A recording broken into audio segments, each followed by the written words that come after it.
అందరికీ నమస్కారం. ఇవాళ మనతో ప్రముఖ ఆస్ట్రాలజర్ జ్యోతిష్య పండితులు మాడుగుల శివప్రసాద్ గారు మనతో ఉన్నారు. జూన్ నెలలో ఏ రాశుల వారికి ఎలా ఉంటుందో ఒకసారి ఆయన మాటలను తెలుసుకుందాం. గురుగారు నమస్కారం. ఆశీర్వచనం నాయన. గురుగారు, జూన్ నెలలో ఒకసారి రాశి ఫలాల గురించి ఒకసారి కాస్త వివరించండి గురుగారు.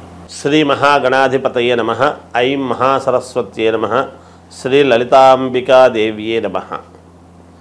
రాశి ఫలాల కార్యక్రమంలో భాగంగా జూన్ 1వ తేదీ నుండి నెలాఖరు వరకు 12 రాసుల వాళ్లకు కూడా ఎలా ఉంటుంది, ఏమిటి, ఏమి మేలు జరుగుతుంది, ఏమేమి పనులు చేసుకోవచ్చు అనేటువంటి విధి విధానాలు ప్రతి నెల చెప్పుకున్నట్టుగానే ప్రతి మాసము తెలుసుకునేట్టుగానే ఈసారి కూడా తెలియజేయటం అనేటువంటిది జరుగుతూ ఉన్నది. అయితే మామూలుగా కొంతమందికి మిశ్రమ ఫలితాలు కానీ కొన్ని రాసుల వాళ్లకు చాలా బాగుంది అని కానీ చెబుతూ ఉంటాం ఆయా గ్రహస్థితుల యొక్క దృష్ట్యా. అయితే ఏది ఏమైనా రాసుల ప్రకారముగా అందరికీ బాగుండినను లగ్నము ఏ లగ్నములో అయితే పుట్టి ఉంటారో, అందరూ ఒకే లగ్నానికి పుట్టి ఉండరు కదా, అందుకని ఏ లగ్నంలో పుట్టి ఉన్నారో చూసుకుంటే కొంతమందికి బాగా జరగవచ్చును, కొంతమందికి మధ్యస్థముగా జరగవచ్చును, కొంతమందికి రాసుల ప్రకారంగా బాగుంది అని చెబుతున్నారు కానీ గురువుగారు మాకేమీ అలా జరగటం లేదే అనేటువంటి భావనతో కూడా ఉంటారు.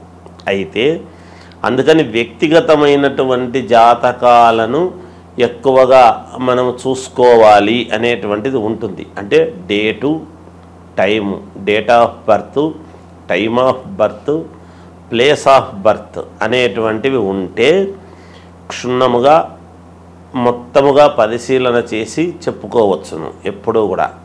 అందువల్ల వ్యక్తిగతమైనటువంటి జాతకాలను మీకు నచ్చిన వాళ్ళ దగ్గర, మీకు అనుకూలం ఎవరి దగ్గర ఉంటే వాళ్ళ దగ్గర ఒకసారి చూపించుకొని ఏవైనా చిన్నపాటి పరిహారాలు అవి ఉంటే చేసుకుంటే రాసుల ప్రకారముగా బాగుంది అన్నప్పుడు మరి ఈ రాసే కదా మాది ఎందుకు బాగలేదు అని ఒక్కసారి చూపించుకుంటే దాంట్లో తగిన విధముగా పరిహారం అనేటువంటిది చేసుకుంటే మీకు కూడా బాగుంటుంది అని తెలియజేస్తున్నాను. గురుగారు, మనకి మిథున రాశి వారికి జూన్ నెలలో ఎలా ఉండబోతుంది కాస్త వివరించండి గురుగారు. మిథున రాశి వారికి ఈ జూన్ నెల అంతా కూడా ఎలా ఉంటుంది అంటే మిశ్రమ ఫలితాలుగా గోచరిస్తూ ఉన్నాయి. అయితే కొన్ని పనులు మాత్రము చేసుకోగలుగుతారు, కొన్ని పనులు చాలా అడ్డంకిగా మారే అవకాశము ఉంటుంది. అంటే కొంచెం పనులకు ఏదో అడ్డం అనేటువంటిది కలగడం సహజం కదా, అది ఎవరు తప్పుపట్టడానికి లేదు. అంతేకాకుండా మామూలుగా మిత్రుల వలన, శ్రేయోభిలాషుల వలన, అంటే స్నేహితుల వలన, మిత్రుల వలన, బంధువుల వలన కొంతవరకు మేలు జరుగుతుంది కాక. అయితే ఈ మేలులోనే ఒక చిన్న ఇది కూడా ఉంటుంది. బంధువుల వలన చిన్నపాటి మనక్లేశం, అంటే మనస్సుకు బాధ కలిగించే సన్నివేశము కూడా జరగవచ్చునేమో అనేటువంటిది ఒకటి. బంధువుల యొక్క రాక అనేటువంటిది ఆనందాన్ని కలుగజేసిన, మామూలుగా డబ్బు వ్యయం కావటం అనేటువంటిది కూడా ఉంటుంది. అనవసరమైనటువంటి వాటికి నేను డబ్బు ఖర్చు పెట్టాల్సి వచ్చిందే అని అయిన తర్వాత అనుకోవడం లాంటివి జరుగుతాయి కాక. అంటే తప్పదు, కొంచెము డబ్బు ఖర్చు పెట్టడము, అనూహ్యముగా కొన్ని వాటికి డబ్బు ఖర్చు పెట్టాల్సినటువంటి పరిస్థితి రావటం అనేది జరుగుతుంది. దూర ప్రాంతాల నుండి మీకు రావాల్సినటువంటిది ఏదో అందుతుంది అనేటువంటిది ఉన్నది. అది ఏది ఏమిటి అని మనం చెప్పలేం. కొన్ని సందర్భాలలో మీ మనస్సు సంతోషం కలుగుతుంది, కొన్ని సందర్భాలలో కించిత్ బాధ కలుగుతుంది కాక. అంటే సమపాళ్లలో ఉంటుంది అనేటువంటిది. అంతేకాకుండా ఒక స్త్రీ వలన కొంత ఇబ్బంది అనేటువంటిది ఉన్నది. అంటే మీరు మాట్లాడేటప్పుడు కొంచెము జాగ్రత్తగా ఆచితూచి మాట్లాడి అవసరానికి ఎంత మాట్లాడాలనో అంతే మాట్లాడి మిగతాదంతా కూడా మీ పని మీద మీరు దృష్టి పెడితే మీకు మేలు జరుగుతుంది గాక అనేటువంటిది ఒకటి. దీర్ఘకాలికమైనటువంటి బాధలు ఏమైనా అనారోగ్యమైనటువంటివి ఇలాంటివి ఉంటే ఈ మాసములో కొంతవరకు మేలయ్యే అవకాశము ఉంటుంది అనేటువంటిది కూడా ఉన్నది. విద్యార్థులకు చాలా యోగదాయకముగా ఉంటుంది. చదువుకున్న దానికి సత్ఫలితం అనేటువంటిది మీకు దక్కుతుంది, అది కూడా ఉన్నది, బాగుంటుంది. మామూలుగా ఉద్యోగాలు చేసుకునేటువంటి వాళ్లకు స్థానచలనము లాంటివి ఉండవచ్చునేమో అని అనుకుంటున్నాము. కొంతమందికి ఉండవచ్చును, కొంతమందికి యథాస్థానములోనే ఉండొచ్చుగాక. ఎందుకంటే అందరూ ఒకే లగ్నములో పుట్టి ఉండరు కదా. ఆ లగ్నాన్ని బట్టి కూడా మిగతా గ్రహాలను ఆలోచన చేసి చెప్పాల్సినటువంటి ఇది ఉంటుంది. అందుకని ఈ రాశిలో మిశ్రమ ఫలితాలు అని ముందే అన్నప్పుడే కొంతమందికి అలా, కొంతమందికి ఇలా ఉంటుంది గాక. కొన్ని సందర్భాల్లో మరి బాగా జరుగుతుంది, కొన్ని సందర్భాలలో వేచి చూడాల్సినటువంటి ఇది ఆవశ్యకత ఉంటుంది. అది ఒకటి. వ్యాపారము చేసుకునేటువంటి వాళ్లకు అన్ని రంగాలలోనూ ఉన్నారు. అన్ని రంగాలలోనూ వ్యాపారము చేసుకునేటువంటి వాళ్లకు యథావిధిగా డబ్బులు వస్తాయి. ఎంత రావాలనో అంతే వస్తుంది. మహాద్భుతముగా మాకు డబ్బు వచ్చింది, మాకు మేలు జరిగింది అని అనడానికి ఉండదు. దానికి పెట్టాం, నష్టము లేకుండా వచ్చింది కనుక మేలు జరిగింది అనేటువంటి భావనతోనే ఉంటారు గాక. సినిమా రంగంలో ఉండేటువంటి వాళ్లకు చాలా బాగుంది. అలాగే రాజకీయ రంగంలో ఉండేటువంటి వాళ్లకు అనుకూలముగా ఉన్నది అనేటువంటిది తెలియజేస్తున్నాను. కొత్త వ్యాపారాలు ఎవరన్నా మొదలు పెట్టాలనుకునే వారికి, కొత్త వ్యాపారాలు మొదలు పెట్టాలి అనుకునేటువంటి వాళ్ళు ఇప్పుడైతే మొదలు పెట్టొద్దండి. కొంచెము ఈ నెల ఆగిన తర్వాత మీ జాతకాలు ఒక్కసారి చూసుకొని ఏది చేసుకుంటే మంచిది అనేటువంటి భావనతో చూసుకొని చేసుకోండి, మేలు జరుగుతుంది గాక. గురుగారు, మనకి పంచగ్రహ కూటమి అంటే ఏంటి? మనకి ఏ రాసుల వారికి ఈ పంచగ్రహ కూటమి ప్రభావం అనేది పడుతుంది? అలాగే వీళ్ళకి కలిసి రావాలంటే ఏ పరిహారాలు చేసుకుంటే మంచిది? కాస్త వివరించండి గురుగారు. పంచగ్రహ కూటమి అనేటువంటిది 6వ తారీఖు మనకు 6వ నెల అంటే జూన్లో వస్తూ ఉన్నది. గురువారం నాడు వచ్చినది. అయితే ఈ పంచగ్రహ కూటమి అనేటువంటిది గతములో కూడా ఒకసారి 2013 ఆ సమయంలో వచ్చింది అనేటువంటిది ఉన్నది. ఈ షష్ఠగ్రహ కూటమి అనేటువంటిది, పంచగ్రహ కూటమి అనేటువంటివి ఈ కూటములు అనేటువంటి వచ్చినప్పుడు ఏమవుతుంది అంటే, బలమైనటువంటి గ్రహాలు ఎప్పుడైతే ఒక చోట ఒకే రాశిలో కలుస్తాయో ఆ ప్రభావము ఎవరెవరి మీద ఉంటుంది, మంచి ప్రభావం ఉంటుందా, చెడు ప్రభావము ఉంటుందా అనేటువంటిది ఉంటాయి. అటు ఉంటాయి, ఇటు ఉంటుంది గాక. కొన్ని రాశులకు కొన్ని గ్రహాలు వేములో పడ్డప్పుడు ఆ వ్యతిరేక ఫలితాలు అనేటువంటివి చూపిస్తాయి. అంటే ఇబ్బందులు కలిగినప్పుడు ఇబ్బందులు చూపిస్తాయి. సవ్యమైనటువంటి చోట మిత్రుడి స్థానములోనూ అనుకూలమైనటువంటి స్థానంలో ఉన్నప్పుడు అనుకూలవంతమైనటువంటి చూపిస్తాయి. అవి ఏ గ్రహాలు అనేటువంటిది ఒక్కసారి మనం ఆలోచన చేసుకోవాలి. ఏమిటి అంటే, రవిచంద్రులు కాలగమనానికి 2 అనుకూలమైనటువంటివి. ఉదయము మామూలుగా సూర్యుడి యొక్క ప్రభావము, రాత్రికి చంద్రుడి ప్రభావము. ఈ 2 కాలాన్ని నిర్ణయించేటువంటివి కాబట్టి ఈ 2 గ్రహాలు ఒక చోట ఉంటే బుధ ఆదిత్య యోగం అనేటువంటిది మన అందులో బుధుడు కూడా ఉన్నాడు. రవి బుధులు ఉండేటువంటి దాని వలన బుధాదిత్య యోగం అనేటువంటిది కూడా ఉన్నది. అలాగే శుక్రుడు అక్కడే ఉన్నాడు, గురువు అక్కడే ఉన్నాడు. మొన్ననే 1వ తారీఖు వృషభంలోకి గురువు వచ్చినటువంటి సంగతి కూడా అందరికీ తెలిసిండేటువంటిదే. అందువలన ఇవి 5 గ్రహాలు అంటే గురువు, శుక్రుడు, బుధుడు, రవి, చంద్రుడు. ఈ 5 గ్రహాలు ఒకే చోట ఉండేటువంటి దాని వలన కొన్ని రాశులకు మహాద్భుతమైనటువంటి యోగం అని ఉన్నది. ఈ గ్రహాలు యోగాన్ని ఇచ్చేటువంటి వాళ్ళ రాశులు ఏవేవి అని మనం ఒక్కసారి గనక చూసుకున్నట్టయితే మేషరాశి వాళ్లకు మహాద్భుతముగా ఉండబోతున్నది, కర్కాటక రాశి వాళ్లకు మహాద్భుతముగా ఉండబోతున్నది, కన్యారాశి వాళ్లకు మహాయోగవంతముగా ఉండబోతూ ఉన్నది, వృశ్చిక రాశి వాళ్లకు చాలా అంటే చాలా బాగుండబోతున్నది, అలాగే మామూలుగా మకర రాశి వాళ్లకు కూడా చాలా బాగా ఉండబోతున్నది, ఇక కుంభరాశి వాళ్లకు కూడా కొంతవరకు బాగానే ఉంటుంది.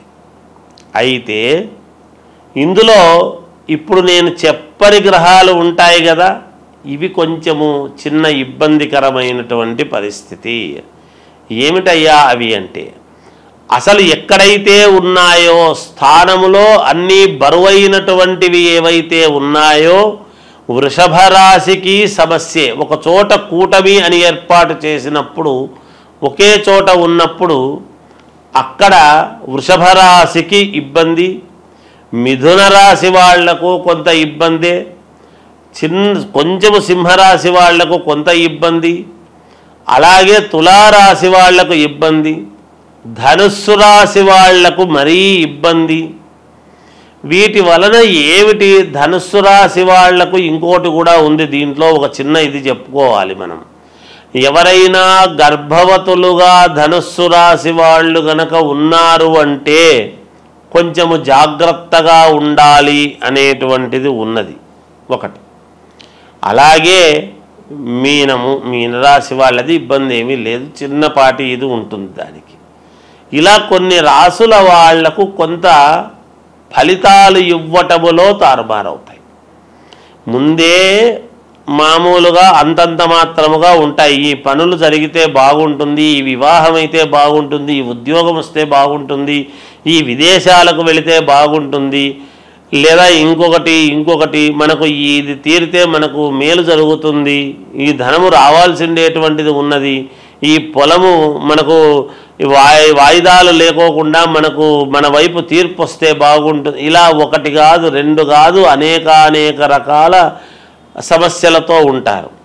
వాటన్నిటికీ కూడా ఒక్కసారిగా ఇన్ని గ్రహాలు ఇక్కడ ఉండేటప్పటికీ కొన్ని చెడు ఫలితాలు అనేటువంటివి ఇస్తాయి కదా. మాలాంటి వాళ్ళము ఎప్పుడూ కూడా బాగుంటుంది బాగుండాలనే కోరుకోవాలి, కానీ భయోత్పాతమైనటువంటివి ఎప్పుడూ చెప్పరాదని నా వ్యక్తిగత అభిప్రాయం. చిన్నవి ప్రతి వాళ్ళ జీవితంలోనూ ఉంటాయి.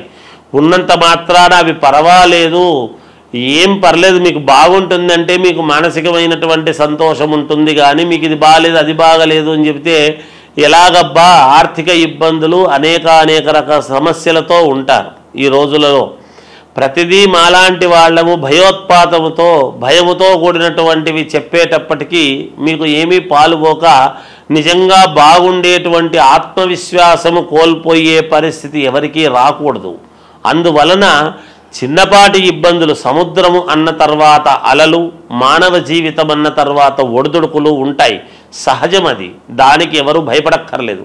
కాకపోతే మీ వ్యక్తిగతమైనటువంటి జాతకాలు ఒక్కసారి పరిశీలన చేసుకొని మీకు నమ్మకం ఉండేటువంటి వాళ్ళ దగ్గర చూపించుకొని ఈ రాశి వాళ్లకు ఏమి చేసుకుంటే మేలు, మరి బాగులేని రాశి వాళ్ళది ఏమిటి అంటే ఏమీ లేదు, జపము తపము హోమం ఇవి ఉంటాయి. హవనం అనేటువంటిది ఎప్పుడైతే హోమం చేసుకుంటారో మీ పేర్లతో అగ్నిహోత్రుడి యొక్క సంస్కారము వలన మీరు సంస్కరింపబడతారు, మీకు మేలు జరుగుతుంది. తప్పకుండా హోమాలు సరే ఇంకా ఏవో కొన్ని ఉంటాయి, అవన్నీ చేసుకోవచ్చును. ఇంకా ఒకటి ఉన్నది, దీని వలన కొన్ని ఇబ్బందులు ఉంటాయి. పైగా వచ్చినటువంటిది ఎప్పుడు అంటే ఆదివారము, గురువారము 6వ తారీఖు అమావాస్య అనేటువంటిది కూడా ఇదైంది. దాని వలన ఈ గ్రహాల యొక్క దీని వలన అమావాస్య కూడా గురువారం రోజు, పైన గురువు, మనకు ఏ యోగం ఇవ్వాలన్నా గురుబలం బాగుంటే అన్ని జరుగుతాయి అనేటువంటిది ఉన్నది నానుడి. ఈ గురువు అనేటువంటి వాడు ఎవరు? దత్తాత్రేయ స్వామి, వ్యాస మహర్షిని మనము గురువు అని భావిస్తాం. అలా దత్తాత్రేయ స్వామిని మనము గురువు అని అనుకుంటున్నప్పుడు గురువారం రోజే వెళతాం. దత్తాత్రేయ స్వామి ఎవరు? త్రిమూర్తులు కలిస్తే దత్తాత్రేయుడు. దత్తాత్రేయుడి దగ్గర 4 వేదాలు, 4 వేదాలకు సంబంధించినటువంటి ఇది. అలాగే ఈరోజు ఎవరైనా యంత్ర పూజలు చేసుకునేటువంటి వాళ్ళము, మాలాంటి వాళ్ళం మేము చేసేటువంటిది ఏమిటి అంటే, మామూలుగా తాంత్రిక విద్యలు అని ఉంటాయి. అవేమి చెడు కాదు. తాంత్రిక విద్యలు అంటే శీఘ్ర ఫలితాలు రావటానికి అని ఉంటుంది. ఎవరికైనా ఏదైనా కావాలి అన్నప్పుడు తాంత్రిక విద్యలతో శీఘ్ర ఫలితాలు రావటానికి కొన్ని ప్రయోగాలు ఉంటాయి. అవి కొంచెం విశేషమైనటువంటి ప్రయోగాలు ఉంటాయి. మనకు అనుకూలముగా జరగటానికి ఒక పని అనేటువంటిది చేసుకోవటానికి అది మనము ఏదైనా ఒక పని మన వశం కావాలి అని అనుకున్నప్పుడు, వశము కావాలి అంటే అందరూ తప్పు అర్థం చేసుకుంటుంటారు. ఏదో అనవసరమైనవన్నీ మన వశం కావాలి, చెయ్యాలి అని అనుకునేటువంటి ఇది ఉంటుంది. అలా ఉండకూడదు ఎప్పుడూ కూడా. ఎందుకంటే మనకు ఒక మంత్రము మన వశము కావాలి, ఒక ఉద్యోగము మనకు కావాలి అని ఇలా కొన్ని ఉంటాయి. శీఘ్రముగా తొందరగా మన కోరికలు ఫలించాలి అనేటువంటివి. అలా శీఘ్ర ఫలితాలు రావటానికి యంత్ర పూజలు అని ఉంటాయి. అవి మేము ఇటువంటి రోజులు మేము దాన్ని చాలా జాగ్రత్తగా వాడుకుంటాము గాక, పోగొట్టుకోకుండా. ఎందుకంటే మమ్మల్ని నమ్మి మాకు ఈ పని కావాలి అని ఎంతోమంది అడుగుతూ ఉంటారు కాబట్టి వాళ్ళ పనులు సక్రమముగా నెరవేరాలి అన్నప్పుడు ఇలాంటి సమయాలు చాలా యోగవంతమైనటువంటి సమయం. ఈ సమయాన్ని మేము పోగొట్టుకోకుండా జాగ్రత్తగా శీఘ్ర ఫలితాలు రావటానికి కొన్ని ప్రయోగాలు చేసుకోవటానికి ఈ సమయము, ఈ పంచగ్రహ కూటమి అనేటువంటిది చాలా ముఖ్యమైనటువంటిది. మీరు కొన్ని సినిమాల్లో చూస్తుంటారు, ఫలానా రోజు ఒకే లైన్లోకి గ్రహాలన్నీ వస్తుంటాయి అంటే ఈ కొంచెము ఏవేవో కొన్ని వీటికి సంబంధించినటువంటివి అవన్నీ ఇగో ఇలా వస్తుంది, ఈ వజ్రం వస్తుంది, ఇవి దొరుకుతాయి, ఈ నిధులు ఇలా ఉంటాయి అనేటువంటివి వింటూ ఉంటాం. అవన్నీ ఊరికే కాదు, నిజంగా కూడా శాస్త్రాలలో ఉన్నటువంటివే. ఎవరు సినిమాలు కూడా తప్పుగా తీయరు. ఎంతో ప్రామాణికము ఉంటేనే చూసి తీస్తారు. ఏదో ఒకటిలే అని చెప్పి తీయరు. అందుకని ఇది ఈ పంచగ్రహ కూటమి అనేటువంటిది కొన్ని విషయాలకు చాలా యోగవంతమైనటువంటిది. మనము యోగం ఏదో అది మాట్లాడదాం. ఇబ్బందులు ఉంటే చిన్న చిన్న ఇబ్బందులు ఉండేటువంటి వాళ్ళు వాటిని సర్దిద్దుకుంటారు గాక, ఇబ్బంది ఏమీ లేదు. కనుక ఈ శీఘ్ర ఫలితాల కోసం చేసేటువంటి దానికి కూడా ఇది పనికి వస్తుంది. అనుష్ఠానం చేసుకునేటువంటి వాళ్లకు మహద్భాగ్యముగా భావించుకోవాలి. మాలాంటి వాళ్ళము మేము శీఘ్ర ఫలితాలు రావటానికి ఎన్నో ప్రయోగాలు వంటివి చేస్తూ ఉంటాము కాబట్టి ఇది మంచి సమయముగానే భావిస్తున్నాము. వ్యక్తిగతమైనటువంటి ఈ రాసులు ఇబ్బందులు ఉండేటువంటి వాళ్ళు మీకు తగినటువంటి వాళ్ళ దగ్గర ఒక్కసారి మీ జాతకము చూపించుకొని దానికి తగ్గట్టుగా జపము పరిహారము చేసుకొని హోమ కార్యక్రమాలు అవి చేసుకోండి. ఎవరైనా ఏదైనా ఉంటే అడగండి, తెలియజేస్తాము గాక. జయోస్తు. పంచగ్రహ కూటమి గురించి చాలా చక్కగా వివరించారు గురుగారు. అలాగే దీని ప్రభావం ఏ రాశుల వారి మీద ఉంటుందో కూడా తెలియజేసినందుకు మాకు ధన్యవాదాలు. జయోస్తు.